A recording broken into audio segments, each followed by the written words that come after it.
2 weeks after Claire said yes. The ring box still sat beside my morning coffee like a tiny promise.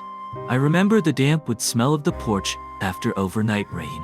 My gray sweater thrown over the chair. Ducks fussing out on the lake. Claire stood with both hands around her mug. Not drinking. "I've been thinking," she said. I smiled, expecting talk about flowers or dates. "If you really want to start over," she said, "you have to sell this place." The house went quiet in the way houses do when they've heard something cruel. I looked past her at the dock my late wife and I had painted blue, and told myself Claire was scared. Not selfish. I needed to believe that. Claire was always like that morning on the porch. That was what made the warning in her voice so hard to trust. I met her 3 winters after Anna died, in a pottery class at the Community Arts Center. Daniel had signed me up because, as he put it, I was starting to fossilize. I told him men in their 50s didn't need hobbies involving aprons. He said, "Dad, you talk to the dog like HES your accountant." So I went. Claire sat 2 stools down. Dark hair, pinned with a pencil. Sleeves rolled up. Every time the clay bowl she was raising sagged, she laughed instead of swearing. The room smelled of wet earth and old coffee, and the kiln in the back gave off a steady orange hum. "You're better at this than you're pretending," she said, watching my hands. "I used to fix gutters," I told her. "This is just a smaller kind of collapse." She laughed like she meant it. Our first real conversation happened over a tomato soup bowl I made. It came out with a crack running through the blue glaze, and I was ready to toss it. Claire held it up to the light and said, "Cracks don't ruin everything. Sometimes they prove it survived the heat." That was how she was then. Gentle, smart, never pushing where a door was still closed. For months, she sent simple goodnight texts. "Hope the lake was kind today. Tell Murphy I said hello." Murphy was my old yellow dog. Half deaf and suspicious of everyone, but he slept under her chair the first time she came over, his gray muzzle resting on her shoe. Daniel joined us for dinner that night.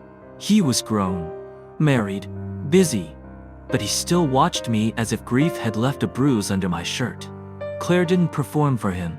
She asked about his work, helped dry plates, and listened when he talked about his mother's garden without looking uncomfortable. After he left, she stood at the sink beside me, towel in hand. "I'm not here to compete with someone you loved," she said. I shut off the faucet and cowed an answer. "I wouldn't know how to ask that of you," she added. That night, for the first time in years, the house didn't feel like a museum I was guarding. It felt warm, lived in. The first change was small enough to dismiss. Claire was helping me hang a narrow shelf by the back window. A Saturday chore with a coffee can of screws between us and Murphy thumping his tail against the cabinet, as if he had hired us both. "Hold it still," she said. "I am. You're leaning. That's age, not technique." She smiled, then stopped when her eyes moved to the mantel. Anna's wedding photo sat there in a silver frame. In it, she was laughing into the wind, veil lifted. My face turned toward her like the rest of the world had gone quiet. Claire picked it up and wiped dust from the corner with her sleeve. "Have you ever thought about putting this somewhere more private?" she asked. I kept the nail pinched between my fingers. "Private? Not away," she said quickly. "Just not right in the living room. It can make the room feel heavy. That picture's been there 12 years. I know." She set it down carefully. "I'm only saying we should make space for us two." I wanted to be fair. After loss, love feels like walking the dock in the dark. One wrong step and you're either living in a museum or acting like your first life never happened. So I nodded. "I'll think about it." She touched my arm. "That's all I mean." But later, while I was writing a dentist appointment on the wall calendar, I noticed the red circle around April 19th. Anna's Day. Every year Daniel and I took flowers to the cemetery, came back, and made chili to spicy because she used to laugh when our eyes watered. "Daniel's coming next Friday," I said, "for his mom's day." Claire was rinsing 2 mugs. Her shoulders tightened. "That's still a thing?" she asked. I looked up. She shut off the faucet. "I'm sorry. I didn't mean it that way." "What way did you mean it?" She folded the dish towel slowly. I just wonder if this house keeps both of you two attached. Maybe Daniel depends on it emotionally more than he should. My son misses his mother, I said. I know. I'm not attacking him. After she left, I stood at the mantel and ran my thumb through the dust on Anna's frame.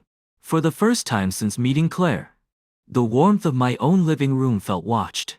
After that, the word cell began turning up in places it didn't belong.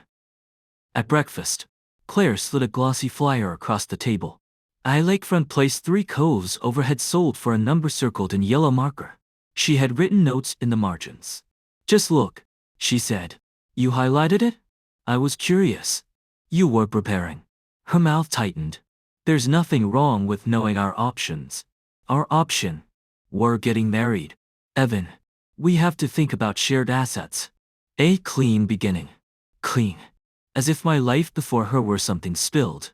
I told myself engagement made people practical. But over the next week, everything became for now. The dock was peaceful for now. The porch swing was sweet for now. The crooked shells Anna and I had built in the den were charming for now.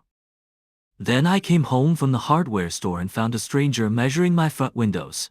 He was young, polished, nervous on the old pine floor. Claire stood beside him with her phone in her hand. I stopped in the doorway. Can I help you? The tape snapped back with a metallic hiss. Claire turned to quickly. You're early. I live here. The man cleared his throat. Mr. Whitaker. I'm Marcus Bell. I was just giving a preliminary market opinion. I looked at Claire. You invited a realtor into my house? Our house soon, she said softly, as if softness could hide the trespass. I set the hardware bag down. One faucet washer rolled out, spun, and fell flat. No, I said to Marcus. You can leave. He didn't argue. He slipped past me with his leather folder held to his chest. When his car pulled away, Claire gathered the flyers from the coffee table and squared their edges. You embarrassed me, she said. A laugh came out of me once, dry and ugly. You brought someone here to price the house my wife died in. And I embarrassed you. She flinched at wife. That, she whispered, that is exactly what I mean. I stood very still. You don't hear yourself, she said. Every room has to answer to Anna. Every choice has to pass through a memory. I'm trying to build a life with you, and you keep asking me to move into a shrine. Anger rose in me, but underneath it was guilt. Because part of me wondered if she was right. This is my home, I said. And in, supposed to be your future. You are. No. I'm a guest with a drawer. Maybe a chair. Maybe permission to cook in a kitchen where every spoon already means something. Outside, a duck muttered in the reeds. Ordinary sounds. Cruelly normal. Claire touched the back of a dining chair Anna had once sanded unevenly. If you keep this house, she said, then you haven't chosen me. Not fully. I looked at the yellow circles, the cold coffee, the faint clean line Marcus Sest ape had left in the dust on the sill. For the first time, I didn't feel confused. I felt cornered. After that, I stopped arguing for 2 days. Not because I agreed, because every conversation felt like stepping onto ice and hearing it crack. Claire still kissed my cheek and asked if I wanted coffee. But there was a carefulness in her now, as if she were waiting for me to become the unreasonable one. So I watched more than I spoke. I noticed the first call Monday evening. I was in the garage wiping mud from Murphy's paws when Claire's phone rang on the kitchen counter. She looked at the screen, went still, and carried it out the back door. Not to the porch, to the end of the dock. The lake was gray, wind worrying the surface into rough lines. Claire stood with one arm folded across her middle, speaking too quietly for me to hear. Twice, she looked back at the house. When she came in, I asked, "Everything okay?" "Work thing," she said. Too fast. Claire worked in a medical billing office where, by her own description, the most dramatic thing after 5 was a printer jam. I didn't call her on it. I only nodded and watched her set her phone face down. The next afternoon, she said she needed to run to the pharmacy. She was gone nearly 2 hours and came back with no bag. There was a red crease across her palm, The kind you get from gripping a steering wheel too hard. By Thursday, I hated myself for counting things. Her phone on silent. Her purse zipped tight. Her car locked in my driveway. Something she had never done before. Once, while she showered, I saw her jacket over a chair and felt the ugly pull to check the pockets. I didn't. I went outside and stacked firewood until my hands smelled like bark and sap. That evening, the truth showed itself without me reaching for it. Claire lifted her overnight bag from the mudroom bench, and a cream-colored envelope slipped out near my boots. "Claire," I called, picking it up. She was already upstairs. I meant only to hand it to her. Then I saw the torn flap. A folded paper had slid halfway out, and across the top, in dark blue print, were the words Harborstone Consumer Finance. Below the past due notice. Final contact attempt. Cosigner liability. The shower started overhead. I stood there with Murphy's leash hanging beside my shoulder and wet leaves blowing against the cracked door. My heart didn't pound. It sank. Debt was a crime. Fear was betrayal. But hiding it while pushing me to sell the house where I had buried half my life, that was something else. I slid the paper back exactly as it had been, unset the envelope on her bag. Then I washed my hands at the sink, though there was nothing on them. When Claire came down with damp hair, she saw it immediately. "You dropped this," I said. She looked at the envelope, then at me. For 1 second, she seemed younger than 47. Not guilty exactly. Cornered. "Thanks," she said, and tucked it away. I waited for an explanation. She waited for me to pretend. The refrigerator hummed between us. That night, she slept with her back turned. I lay awake listening to the pipes settle and Murphy dream on the rug. At 2, I got up and stood by the mantel. Anna's photograph caught a thin stripe of moonlight. For once, I wasn't staring at the past. I was wondering what kind of future needed me blind before I entered it. The next morning, Claire kissed my cheek, as if the night before had never happened. Her lips were cool.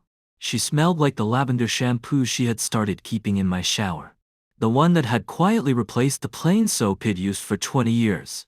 She said she had errands in town and asked if I needed anything. I said. She nodded, already glancing at her phone. I watched her back out of the driveway and hated myself for waiting 10 minutes before grabbing my keys. I told myself I needed the pharmacy. I told myself a lot of things.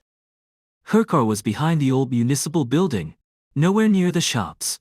I parked a rows over and sat low behind the wheel like a fool in a detective movie. Rain beat it on the windshield, bending everything out of shape. Claire stood under the side awning with a man I had never seen before. He was tall, silver-haired, in a navy overcoat too expensive for our town. He held an umbrella, though they were already dry. Claire had her arms wrapped around herself, like she was holding herself together. The man handed her a folder. She shook her head. He spoke. She looked toward the empty street, then pressed her fingers to her mouth. When he touched her elbow, she didn't pull away. That was the detail that burned. Not the folder. Not the secrecy. His hand landing there like it had a right. Memory came back sharpened, unwelcome. Anna laughing in a grocery store parking lot after it'd gone quiet over some man from her office helping load bottled water into her trunk. "Evan," she had said, touching my sleeve. "Not every secret is a betrayal." I had believed her then because she had earned belief. Now Claire stepped closer. The man bent his head. From where I sat, it looked almost like an embrace. Maybe she was crying. Maybe he was comforting her. Maybe I was watching my future move into another man's hands. Then she said something that made him stiffen. He opened the folder and pointed at a page.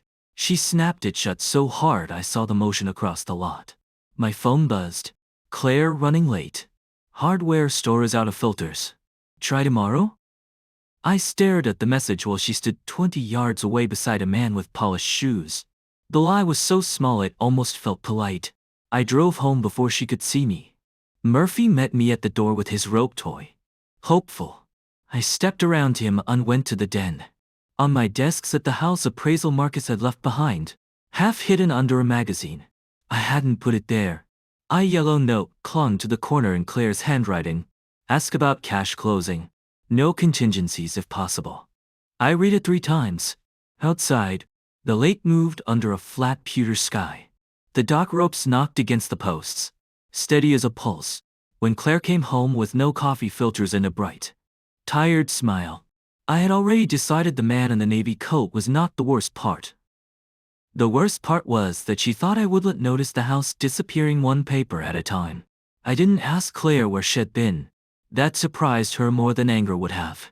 She set her keys in the little blue bowl by the door, the one I had bought at a craft fair years ago. The keys struck the glaze hard enough that Murphy lifted his gray muzzle from the rug. Long line? I asked. Claire paused with one hand still on her purse. What? At the hardware store. Her face moved through confusion, then caution, then that oft-wounded look I had started to recognize. They didn't have the filters. No. I said, I know. I took the yellow note from my shirt pocket and laid it on the kitchen counter. Ask about cash closing. No contingencies if possible. The color left her face. Where did you get that? On my desk. Beside the appraisal you told me you hadn't ordered. You went through my things? Your things were in my den. Claire. About my house. She flinched at that last word. The overhead light made everything to clear the damp curl stuck to her dimple, the mascara smudge under one eye, the engagement ring catching brightness like a little accusation. I saw you today, I said. She turned toward the sink. Outside, the lake had gone flattened gray. I can explain. Then explain. She pressed her fingers to her forehead. His name is Victor Hale. He buys properties quickly. That's all. Quickly. I was signing anything. Not yet. Her mouth tightened. That isn't fair. No. Fair would have been telling me you were in debt. Fair would have been telling me why final notices are coming here. Fair would have been not lying about coffee filters while meeting a man who was ready to buy the roof over my memories. Her eyes filled. But she held the tears back. I was trying to fix it before it touched you. It did touch me. You brought it into my kitchen and called it our fresh start. She gripped the counter. You don't understand what it feels like. That cut deeper than she meant it to. I buried my wife, I said, my voice lower than I expected.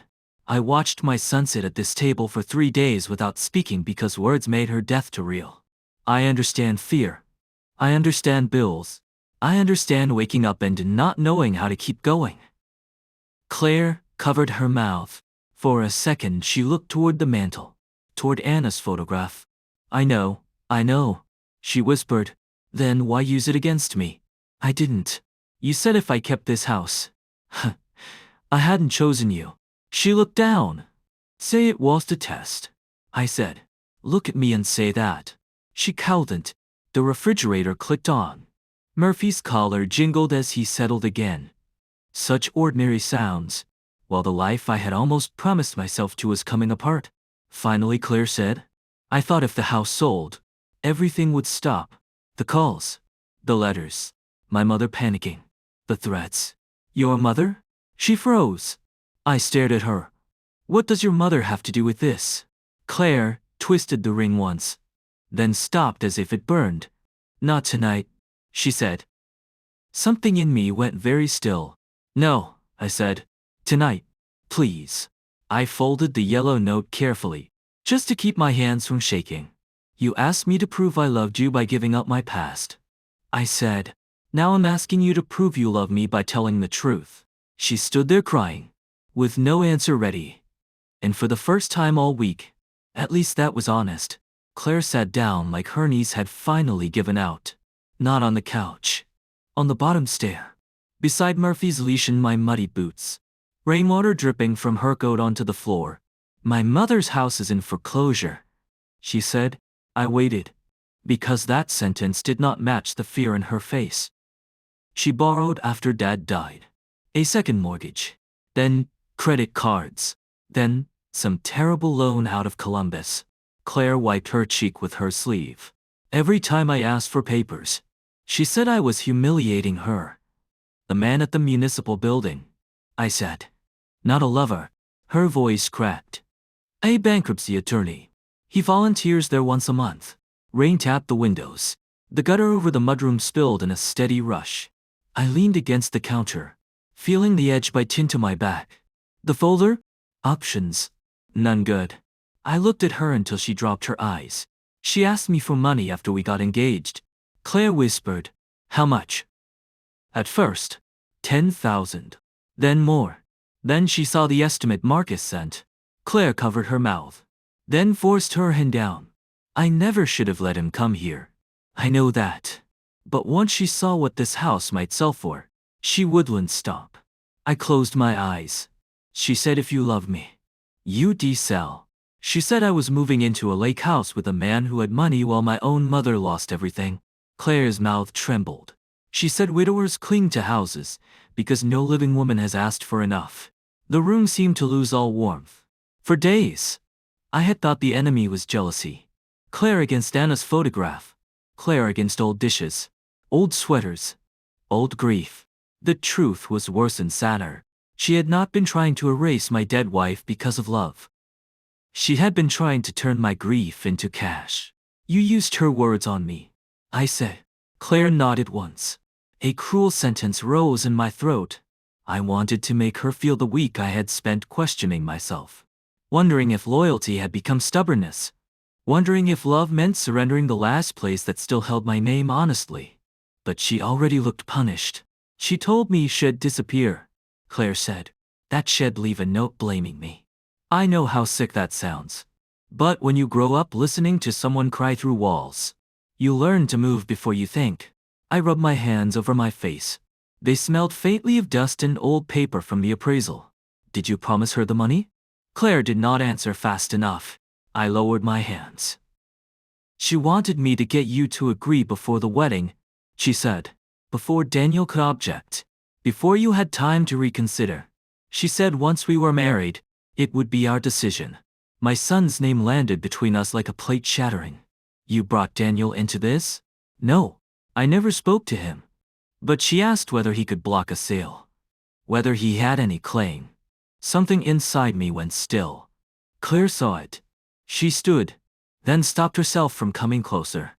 "I'm sorry, Evan," she said. "I am so sorry." I looked at the yellow note on the counter. "Ask about cash closing. No contingencies if possible." It was no longer a clue.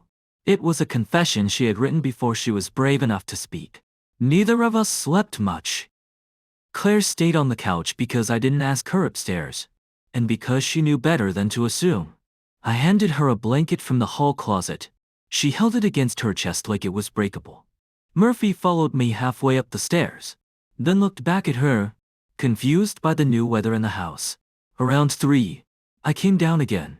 The living room was dark except for the blue glow of the stove clock. Claire sat upright, shoes lined neatly beside the couch, hair dried in uneven waves. Without all her arguments, she looked smaller. "You want coffee?" I asked. She shook her head. "No, thank you. I made some anyway." Habit. In that house. When life cracked open, I put water through grounds and waited for the machine to make noise. At the kitchen window, I looked out at the black lake and the old dock under the porch light. Anna and I had replaced 3 boards there one summer after Daniel stepped through a rotten plank and tried to act brave until he saw blood on his sock. Anna had laughed first, then cried. Because motherhood could turn that fast. I had not thought about that day in years. Behind me, Claire said, "I never wanted to hurt Daniel." I kept watching the water. Intentions don't erase impact. "I know." "No," I said, softly. "You're beginning too." She didn't argue. I poured 1 mug and left the second empty. It felt harsh for a moment, then honest. I sat at the table across from his old chair. The one no one used unless the house was full. The yellow note was still on the counter. I didn't look at it, but I could feel it there. I kept thinking. Claire said, "If I could get through this one thing, it'd be free." I wrapped both hands around the mug. "That's what fear tells you. One more lie. One more favor. One more piece of yourself." She stared at her ring. "Are you saying you understand?" "I'm saying I recognize the trap." The house creaked around us. He ticked through the pipes. For a while, We were just two tired people sitting with choices that had once felt impossible. I loved you, she whispered. I looked at her then. Her face folded, not for effect, just from exhaustion. I believe that, I said. That may be the hardest part. I thought about taking her hand. My body almost moved from old training dinners, jokes, cold mornings, comfort offered before questions. But I stayed still. Love had made me patient. Grief had made me loyal. Loneliness had made me easier to persuade than I wanted to admit. By dawn, Claire had fallen asleep upright, the blanket slipping from one shoulder. I carried my coffee onto the porch and let the cold air hit my face. For the first time, I wasn't asking whether I could forgive her. I was asking what it would cost me if I did. When Claire woke, the rain had faded to a pale mist over the lake. I was standing at the sink, rinsing 2 mugs neither of us had finished. For a moment she looked around as if the house had become unfamiliar overnight. I'm going to pack, she said. I nodded. There are endings that don't need a slammed door. She folded sweaters into a cardboard box from the garage. The one marked CHRISTMASL in my handwriting. Her books thudded softly by the entry. Her toothbrush went into a plastic bag. When she set her key in the blue clay bowl we had made together, my throat tightened so hard, I had to look out the window. I don't know how to fix this, she whispered. You start by not fixing it through me, I said. She closed her eyes. I loved you, Claire. Part of me still does. But I can't let your mother's panic move into my house and call itself our future. And I can't let anyone use my grief as a lever. I'm sorry, she said. I believe you. From the kitchen drawer, I took out the envelope I had prepared while she slept. Inside were 2 numbers a municipal attorney had given me that morning: legal aid and a support group for adults trapped in family financial abuse. I had written his name on the back of his card. This is me rescuing you, I said, handing it over. It's a door.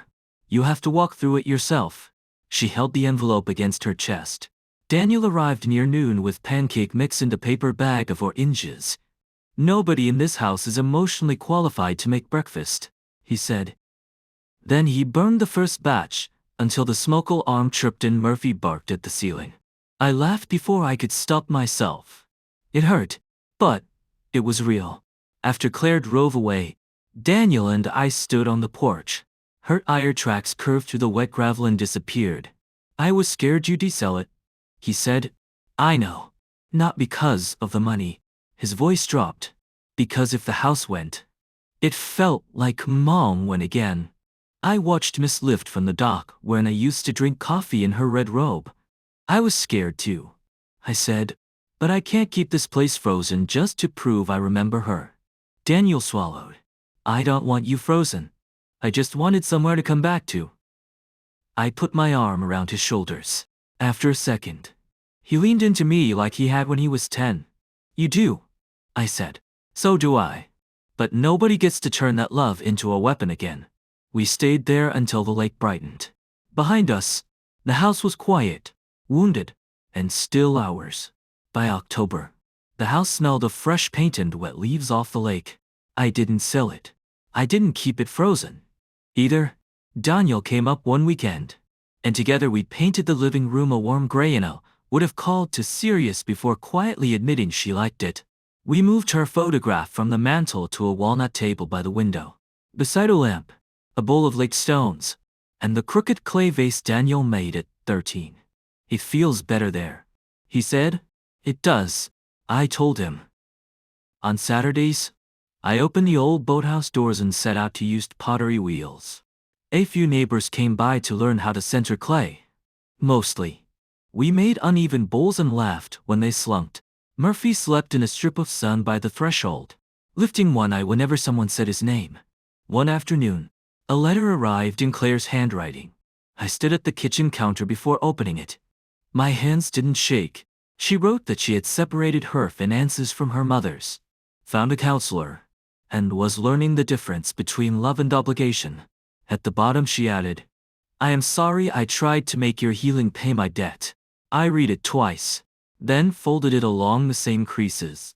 I didn't want her back. I didn't hate her. Either. What I felt was quieter than both. That evening, Daniel called and asked if the dock still needed boards replaced. Always, I said. After we hung up, I carried my coffee outside. The lake lay dark and still. Behind me, the house held its old memories and its new sounds. And for the first time in years, neither one had to win.